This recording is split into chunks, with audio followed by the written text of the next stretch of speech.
It was recently reported that Metallica frontman James Hetfield had issued an apology to Kip Winger from the band Winger. The apology stems from the band's 1991 song Nothing Else Matters, whose music video would show drummer Lars Ulrich throwing darts at Kip Winger's photo.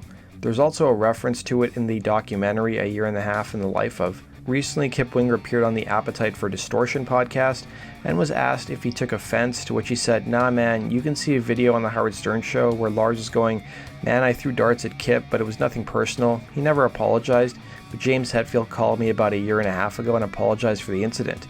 James was really cool. James is the kind of guy I can totally be friends with, and he was very sincere. It wasn't like he just called to apologize and then blow me off.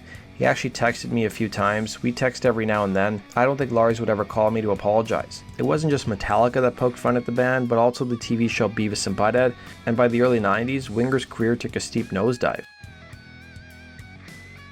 Winger was different from the other bands of the hair metal era by being more progressive in their sound and featuring classically trained musicians.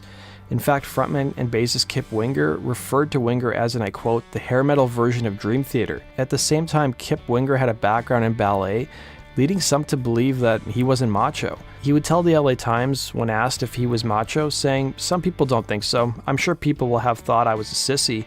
They think of some guy in a tutu. Is that macho? Not to them. I'm just a guy. I don't think of myself as macho. I don't like guys who think of themselves as macho. These kinds of labels are dumb. They can be misleading," he'd say. By the time Winger was touring on their second record in 1990, things started to change. While their sophomore effort, In the Heart of the Young, sold over 1 million copies, the band started to notice dwindling crowds at their shows, as did their peers.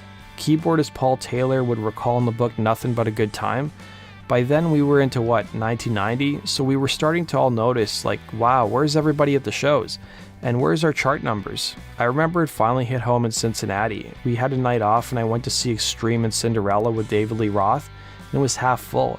I was like, whoa, something's up, because 2 years prior it would have been sold out. It wasn't just Metallica who took aim at the band, as did MTV. Winger had a complicated relationship with the network. On one hand, Winger owed a lot of its success to MTV, as their self-titled debut record, released in 1988, barely sold any copies out of the gate. Not helping was that their label, Atlantic Records, wanted to cut their losses, and given the astronomical costs of doing music videos back in those days, the label initially said no to making any music videos for their debut record. But after playing many gigs and pushing their label, they were allowed to audition for some executives at Atlantic to see whether they qualified for making a music video. Given Kip Winger's background in ballet, they passed the audition with flying colors and secured $90,000 to make a video for their single Madeline. The video would premiere on MTV in the early hours of the morning on Headbangers Ball, and the reaction was overwhelmingly positive. Winger's crossover appeal saw their videos played outside of Headbangers Ball on the network's other programs, and their debut album soon went platinum. 2 albums later, and by 1993, rock music had undergone a massive shift, with the type of music Winger was playing becoming less popular, as alternative rock was the flavor of the week. The members of Winger, by their own admission, were betting on their third album being a huge hit. Guitarist Red Beach would admit that the band was getting big publishing advances ahead of their third album, Pull, coming out. Jumping the gun, Beach bought a new expensive house and relocated his whole family to Florida. Their third record, Pull, wouldn't even sell 500,000 copies, meaning it didn't even go gold. And within 8 months of buying that house, Beach would have to sell the property. While the band's record sales were drying up, there was still a decent draw on the touring circuit, with Red Beach remembering the moment that changed on tour, revealing in the book Nothing But a Good Time, "We were out on tour for Pull, selling 1,000 tickets a night in theaters.